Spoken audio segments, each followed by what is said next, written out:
harta itu jaga kita dengan cara dia tidak akan berkurang. Dalam hadis Nabi sebut, ma naqasat sadaqatun min malin bal yasdad bal yasdad bal yasdad. Tidak akan berkurang apa saja harta yang kau infakkan, melainkan harta tu akan bertambah, bertambah, bertambah. 3 kali Nabi ulang. Jangan takut. Sebab itu tak akan kaya orang yang kedekut dan tak akan miskin orang yang berzakat.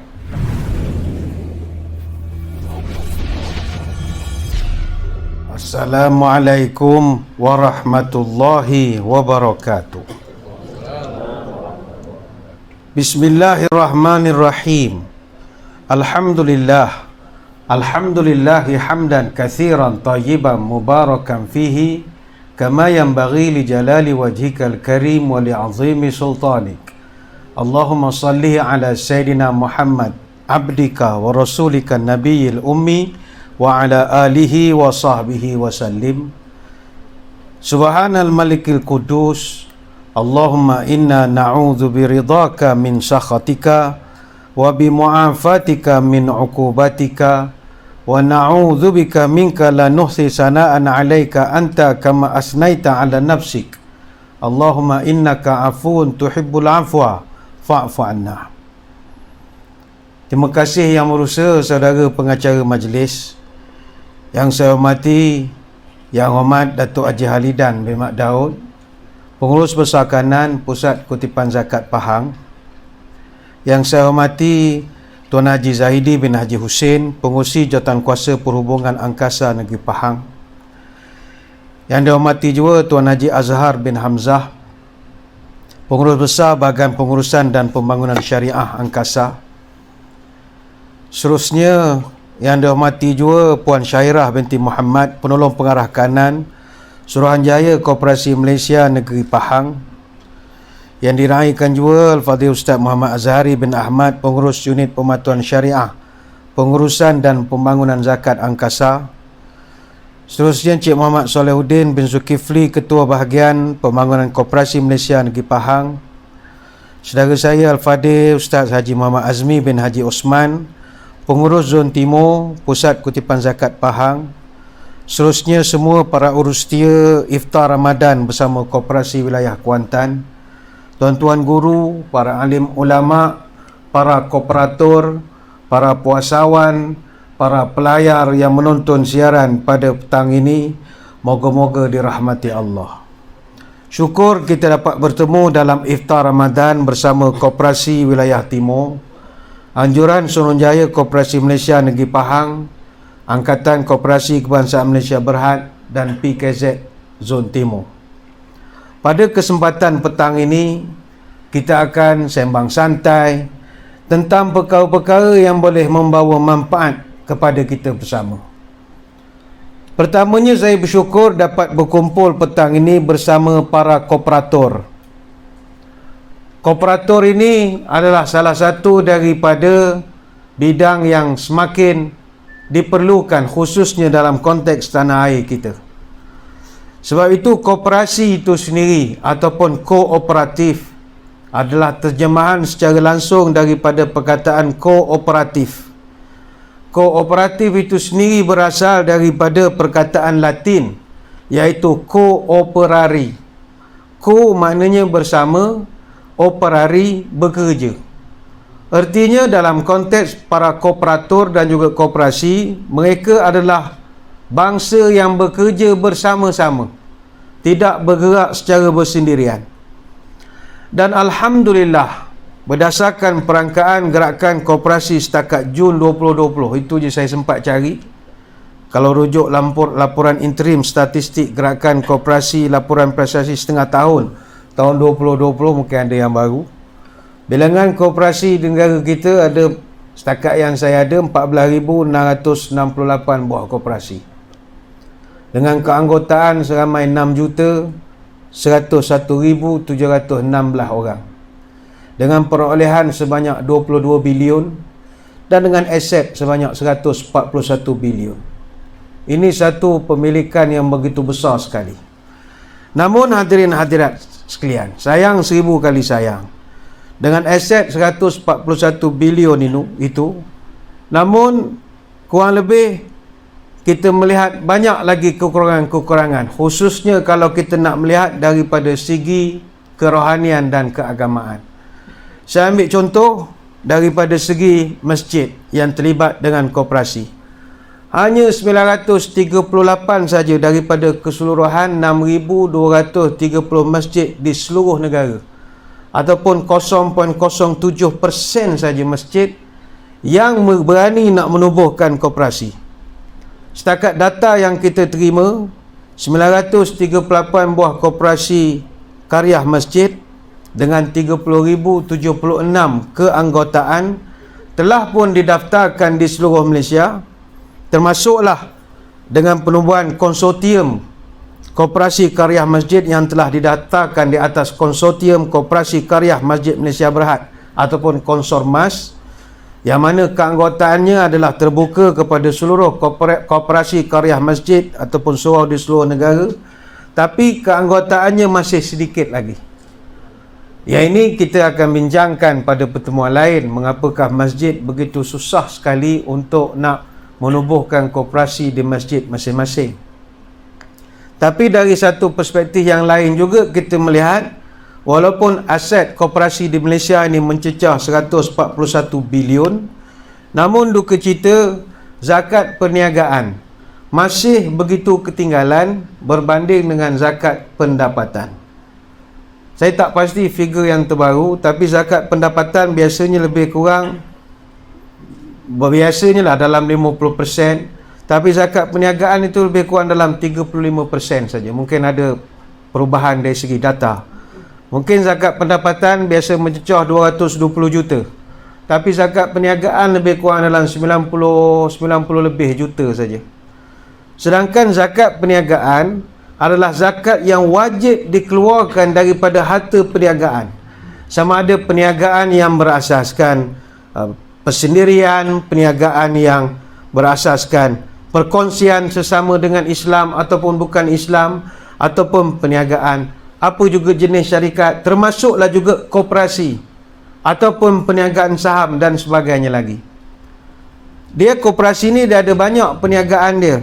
Dia ada koperasi runcit, ada koperasi borong, ada koperasi kredit, ada koperasi perumahan, bank koperasi dan macam-macam lagi.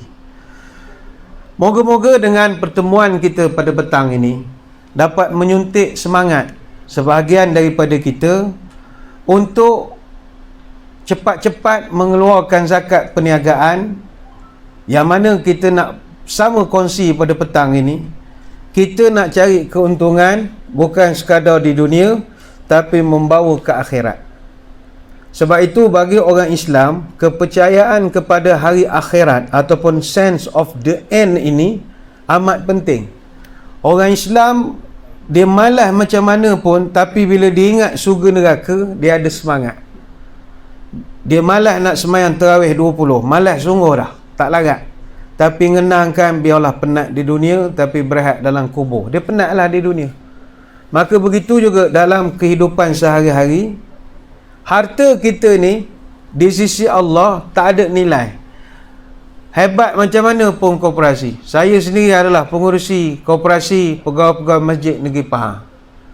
Banyak duit, ratus ribu duit. Tapi tuan-tuan, duit, harta, pemilikan apa saja di akhirat tak ada harga.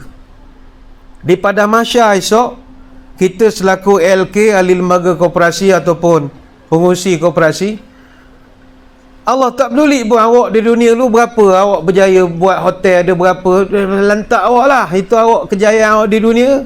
Awak nak masuk majalah siang malam tak punya pasal. Tak ada nilai di sisi Allah. Innal ladzina kafaru law anna lahum ma fil ardi jami'a wa mislahu ma'ahu. Sesungguhnya manusia ini, seandainya apa yang dia miliki semua di bumi dan ditambah lagi dengan apa lagi yang dia hendak, dan mereka yakin benda tu boleh menebus mereka daripada azab neraka kiamat, la yaftadu bi min azabi yaumal qiyamah. Dia sangka dengan aset dia yang banyak itu boleh menyelamatkan dia pada hari kiamat. Ma tuqbila minhum walahum azabun alim. Aku tak peduli berapa kaya pun dia di atas muka bumi dulu. Aku tak peduli.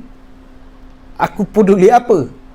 Engkau banyak harta, engkau kaya, aku tak peduli. Surah Al-Ma'idah ayat yang ke-36. Kita mengalu-alukan kehadiran walaupun bertopeng tapi masih boleh dikenali. Yang bahagia Datuk Seri Dr. Abdul Fattah bin Abdullah selaku Presiden Angkatan Koperasi Kebangsaan Berhad ataupun Angkasa. Selamat datang kita ucapkan. Terima kasihlah Datuk Seri sudi datang. Untuk makluman, kaunter guard yang bawah tu Angkasa yang sponsor. Itu untuk makluman lah. Jadi kalau koperasi lain nak tajalah pada masjid. Kita buat benda bermanfaat untuk jemaah. Terima kasih banyak. Angkasa kena iklankan juga. Hadirin hadirat sekalian, sebab itu kita mengajak seluruh koperasi, para kooperator pengurusi ALK, sementara kita tanda tangan masih laku, jomlah bayar zakat. Apa sebab? Kata para ulama, ada satu amalan yang bila kita semua nak mati esok, Tuhan jelmakan amalan tu depan kita, sampaikan kita, menyebabkan kita jadi merayu kepada Allah, bolehlah saya mati lagi 5 minit, saya nak buat amalan itu. Apakah amalan itu? Amalan sedekah. Dalam Quran surah Al-Munafiqun ayat ke-10 Allah rakamkan, wa anfiqu mimma razaqnakum min qabli ayatiya ahadakumul maut. Maka infakkanlah apa rezeki yang aku telah berikan pada kamu sebelum kamu mati, kata Allah Ta'ala. Apa sebab? Fayaqula rabbi laula akhartani ila ajalin qarib. Wahai Tuhanku, seandainya engkau tundalah sedikit kematianku ini. Apa sebab? Wa akum fa asaddaqa wa akum minas salihin. Boleh tak saya take 5 ya Allah, jangan mati sekarang, mati lagi 5 minit. Kenapa nak tunda? Saya nak berinfak sekejap. Allah Ta'ala sebut orang dah nak mati, dia minta tunda mati bukan sebab dia nak semayang 2 rakaat, bukan sebab dia nak tawaf Kaabah, bukan sebab nak cium Hajar Aswad, bukan sebab nak sujud di Raudah, tapi dia nak bersedekah, nak berinfak, nak menyumbang. Para ulama tafsir mengatakan, kita esok nak mati, bila nyawa sampai ke tekak ini, ke kerongkong, Allah tunjukkan pahala sedekah, dia macam pusingan bonus. Kalau orang main game, pusingan hak dapat mata banyak tu, amalan lain dia markah dia trut, slow je, trut.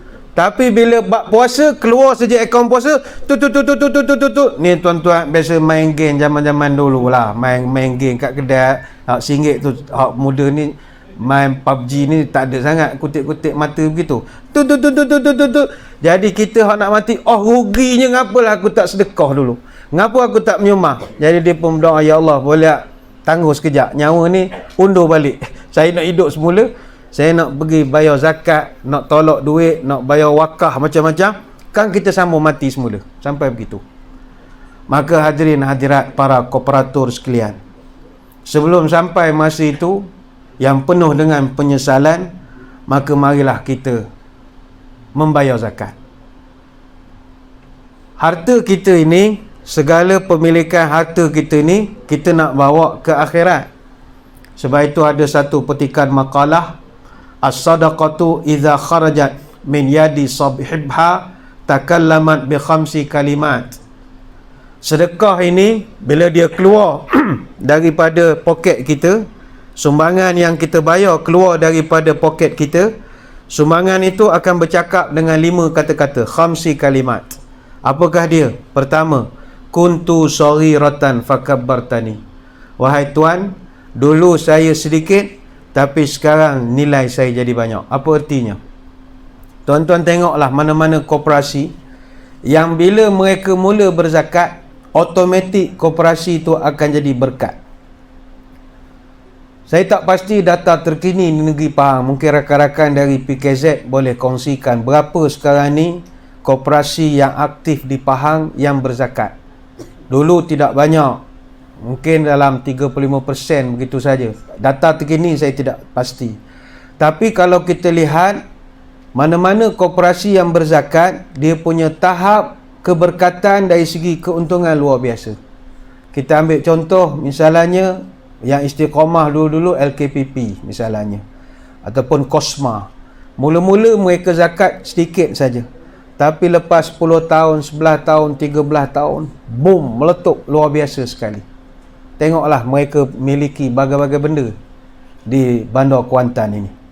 Begitu juga contoh paling klasik, Bank Rakyat. Mula-mula lu Bank Rakyat sebagai sebuah koperasi, mereka zakat 37,000 setahun saja. Tapi Allah dah berjanji, duit yang mu zakat aku gandakan. Sekarang dia punya bayar zakat semua juta-juta belaka dah. 1.3 juta, 1.2 juta. Dan Kosma saya dipahamkan bayar zakat dan dia boleh beri dividen lebih daripada 15%. Luar biasa sekali. Apa sebab?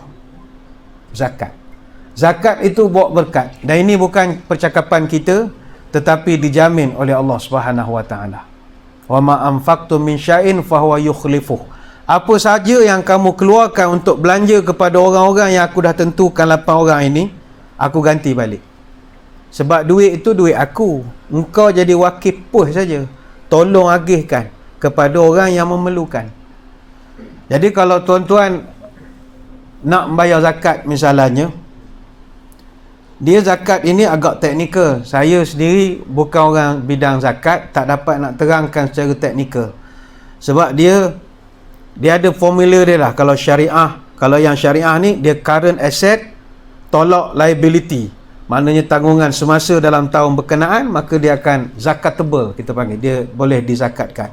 Kalau bawah daripada nisab, tak payah.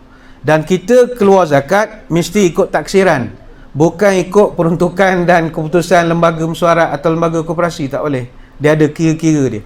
Kalau kaedah urfiah, maknanya model berkembang, equity pemilik itu tambah dengan liability jangka panjang, tolak aset bukan semasa, maka lebih kurang dapat pelarasan dia, maka dapatlah kita berapa nak zakat. Benda ni agak teknikal dan kena tengok item-item dalam liability yang milik sempurna, sumber perniagaan dan macam-macam.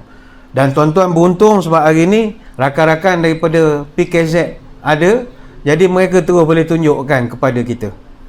Nisab sekarang berapa? Saya tak pasti, 11,000, 12,000, kurang gitulah. Maknanya kalau katalah nisab 12, tanya orang zakat, saya lama tinggal mainan zakat ini. Jadi darat saja 2.5, maka kita akan tengoklah berapa akan perlu dizakatkan. Kita perlu zakat sebab nak berkat. Dan kita perlu berkat untuk nak jaga duit kita dan juga harta kita. Itu prinsip paling utama daripada zakat. Ini yang pertama. Yang kedua, makalah tu menyebutkan sumbangan yang kita keluar, dia akan bercakap kepada kita. Dia ada kunta harisi fa'al'an kuntu harisaka. Tuan, dulu tuan jaga saya siang malam. Bendahari pegang fail, jaga duit. Mesyuarat agung bincang, setiap sen dikira. Jaga sungguh-sungguh. Tapi bila tuan dah infakkan di jalan Allah, tiba giliran pula saya jaga tuan-tuan pula. Duit tu akan jaga kita.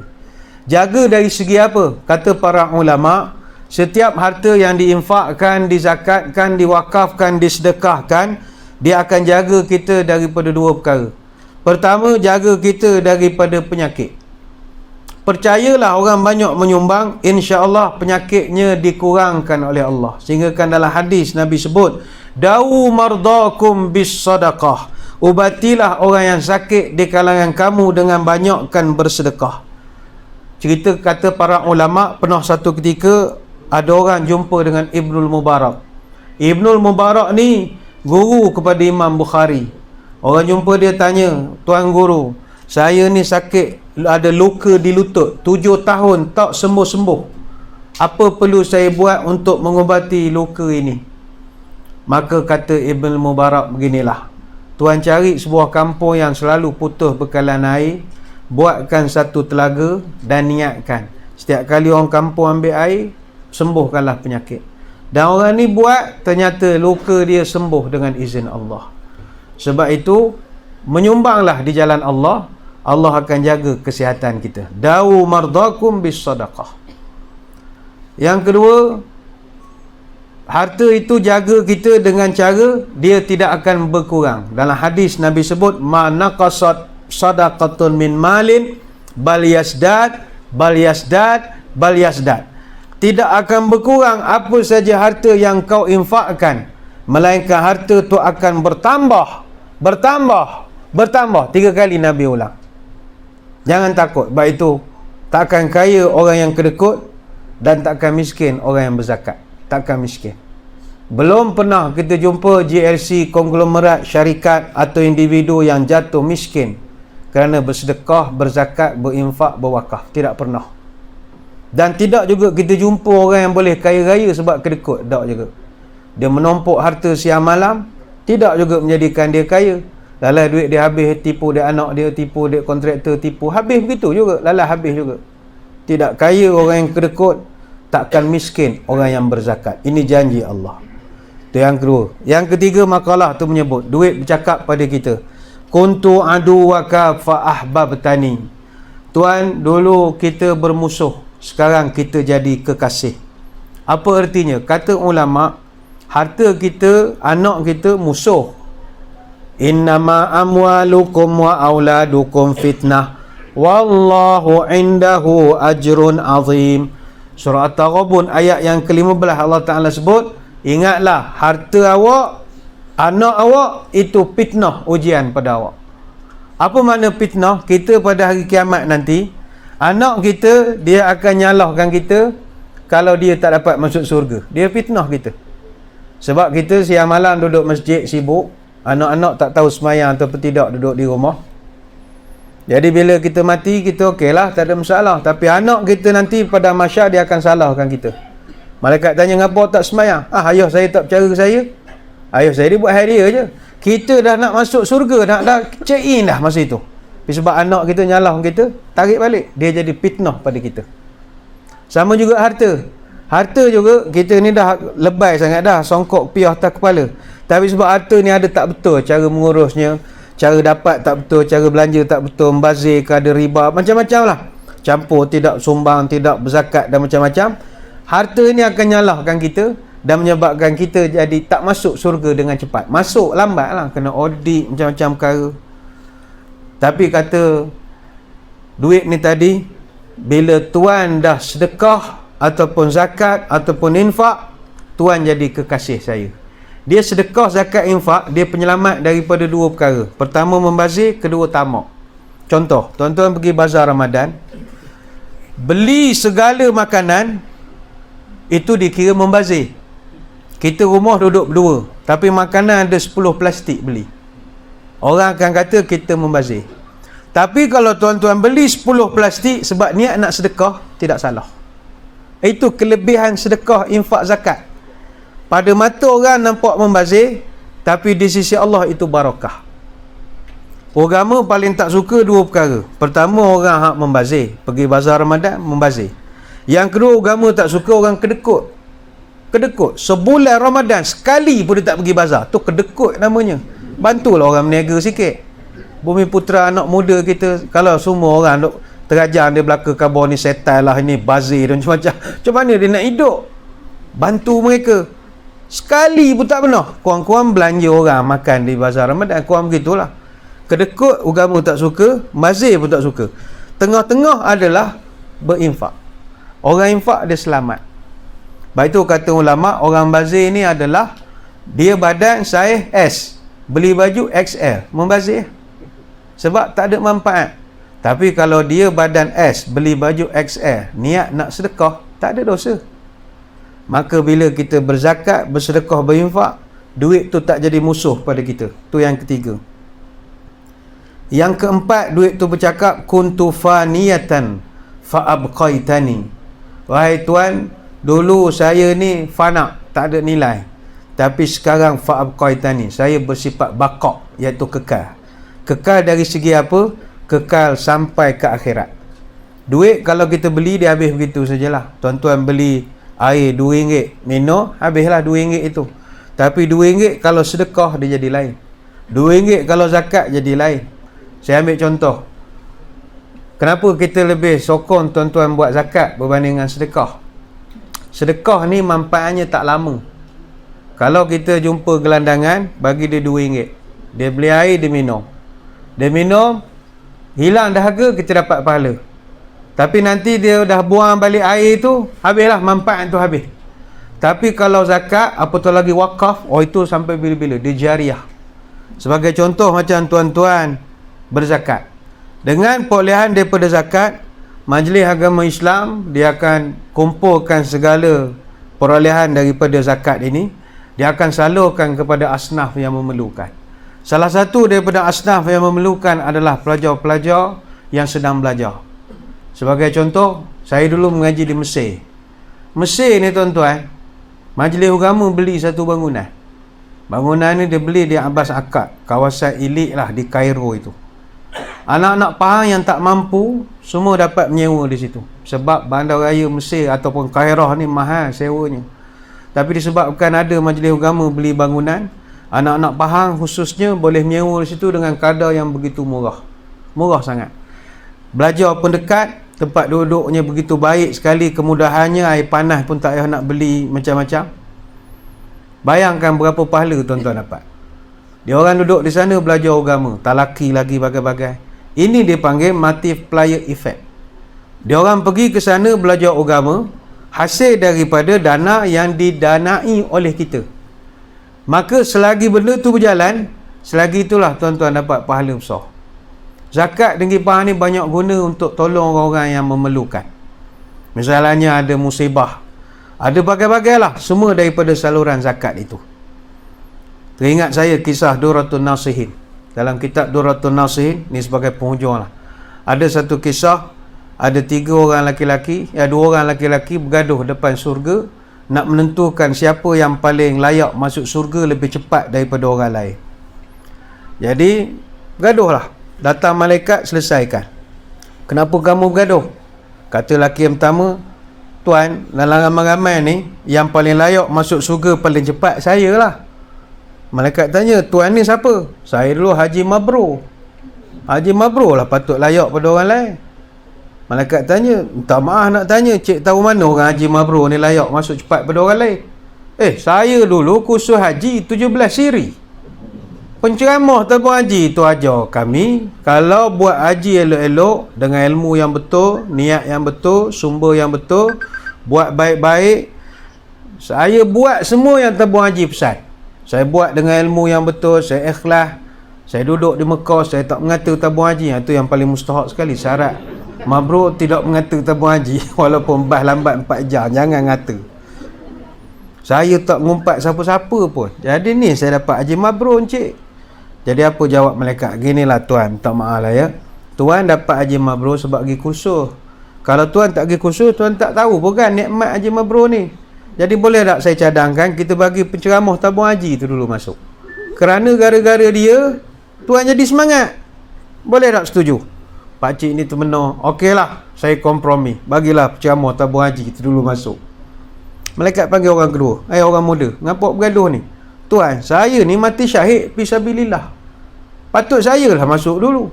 Saya berjihad, bersimbah darah. Malaikat tanya, awak tahu mana orang mati syahid masuk surga lebih cepat pada orang lain? Saya dulu pergi dengar ceramah. Ustaz tu kuliah Zohor, dia beritahu saya jadi semangat tuan. Saya pergi ke Rohingya tu lawan dengan tentera Burma, mati kena tembak saya ni. Oh, jadi awak semangat tu sebab dengar ceramah? Boleh tak kita bagi Ustaz Tazkirah tu dulu masuk? Sebab gara-gara dia bagi semangat, awak pergi. Kalau tak, awak tak semangat pun kan? Ya tak, ya juga. Okeylah, saya setuju. Ringkas cerita, malaikat pun panggil. Mana dia para alim ulama ni yang kerana usaha mereka ramai orang jadi baik, insaf. Main-main masuk surga dulu. Cepat. Kebetulan para ulama asatizah ni orang-orang yang tahu diri. Mereka pun kata, tuan, kami akui kerana usaha kami ramai orang jadi baik. Tapi kami juga kena akui kami jadi baik kerana kami jadi alim, kerana dulu masa belajar ada yang menolong kami. Kami dulu belajar di Mesir tuan, belajar di Kairah. Rumah tak ada, rumah Pahang ada tapi penuh milik Yayasan Pahang.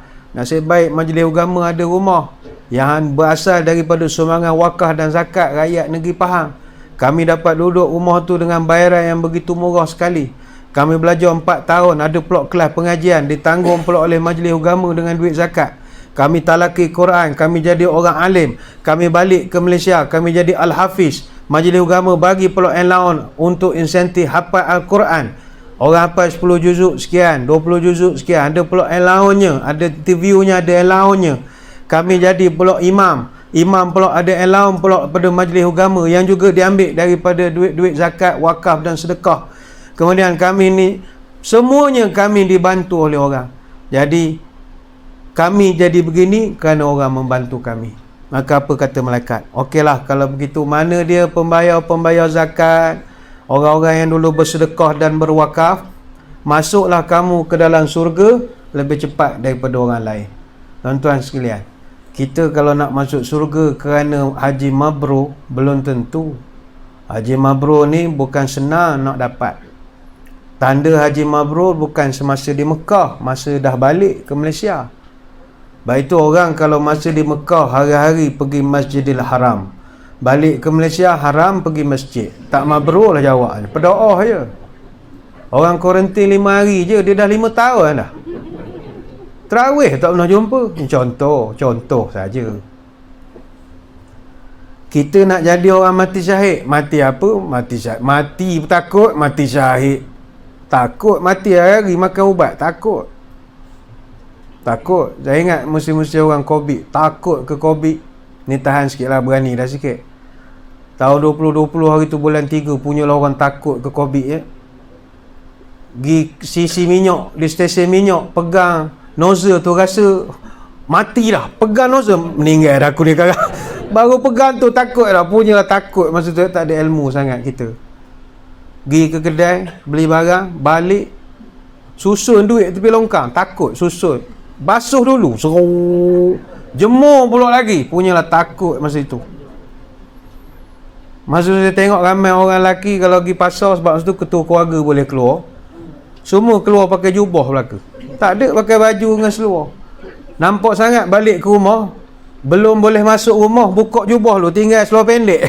Mandi dulu, dapur baru masuk. Punyalah takut kekuman, takut mati. Tapi sekarang tak adalah takut begitu, ilmu dah ada. Jadi tak payah ceritalah mati syahid. Tuan-tuan nak masuk surga kerana jadi ulama? Tak, setakat kita ni bukan ulama, ustaz kampungnya kita ni. Ulama ni banyak syarat, kata Ibnu Katsir. Syarat paling utama ulama mahir berbahasa Arab. Kalau bahasa Arab tak pandai, macam mana jadi ulama? Arab maknanya Arab betul, bukan cakap ana nak pergi bazar Ramadan, entah nak kirim benda. Itu bukan cakap Arab. Ana unta tu bukan Arab.